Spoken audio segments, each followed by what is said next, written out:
This video concentrates just on question 4. So looking at question 4, you asked us to match up a set of 3 statements. So you're asking to match up things in this column with things in this column with things in this column. And I looked at that and thought, and I looked at the wordy column, which is the first one, and I thought, I think I'll start with trying to work out what's going on here. And then I'll see if I can match the various things that way. What skills do I need to answer this? Well, I really need to know what BIDMAS is. So that means, I think, does BIDMAS means? Well, it means brackets first, then indices, then I can pick my division or multiplication next, and then lastly I can do addition or subtraction. And it doesn't, so here the division and the multiplication, the order doesn't matter as long as I do them after these two and before these two. So what have I got here? Well, I've got y equals 4 times x plus 2.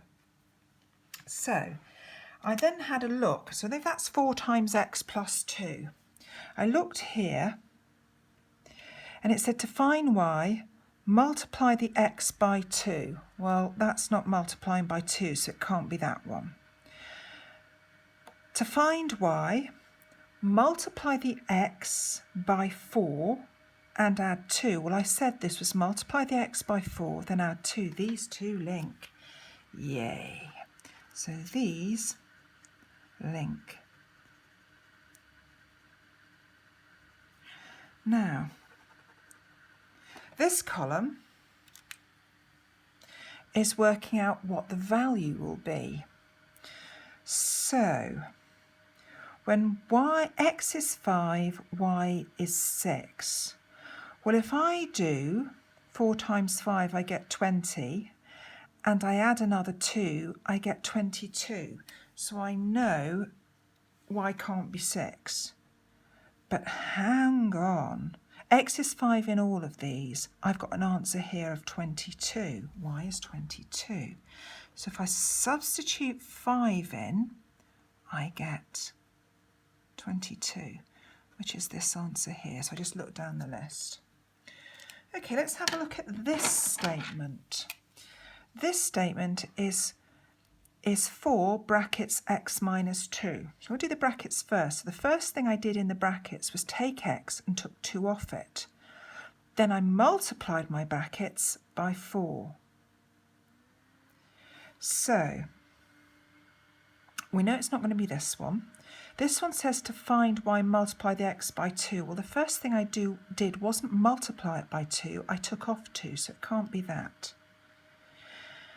To find y, add 4 to the x. Well, I didn't add 4 to the x, so it can't be that one. To find y, subtract 2 from x, which is what I did. Then I put brackets around it and multiplied the whole thing by 4. Oh, that one works. So let's take my value of 5. And I do 5 take 3. Well, 5 take 2 is 3, so I just gave away the answer there. And then I've got to multiply it by 4, which gives me 12. Which of these gives me 12? Oh, this one gives me 12. So it matches with this one. Okay, so now let's try a different colour. I've got a nice orange. This one is, to find y, I multiply x by 2, and then I take off 4. To find y, I multiply x by 2, and I subtract 4. So that has to match with that. Well, that's nice and easy. So here, if I use my BIDMAS, 2 times 5 is 10, take 4 is 6. Well, the only answer of 6 is there. And the reason I'm always using x is 5 is because in these things, x is always 5. Well, it doesn't make the last one that difficult to do, really, if we think about it. To find y, add 4 to the x. Oh, yes. Then multiply by 4. Yeah, I've done that. And so that one definitely matches with that one. I think I should have done this in blue, shouldn't I? That would have looked a bit better. Then cover it in blue. That's just turned it black, hasn't it? That hasn't done much good. Then here, 5 plus 4 is 9, because I've done this bit first. Then I multiply by 4. 4 9s are 36. There is one box with a 36. And surprisingly, it's the last box. Or not surprisingly. So that is question 4.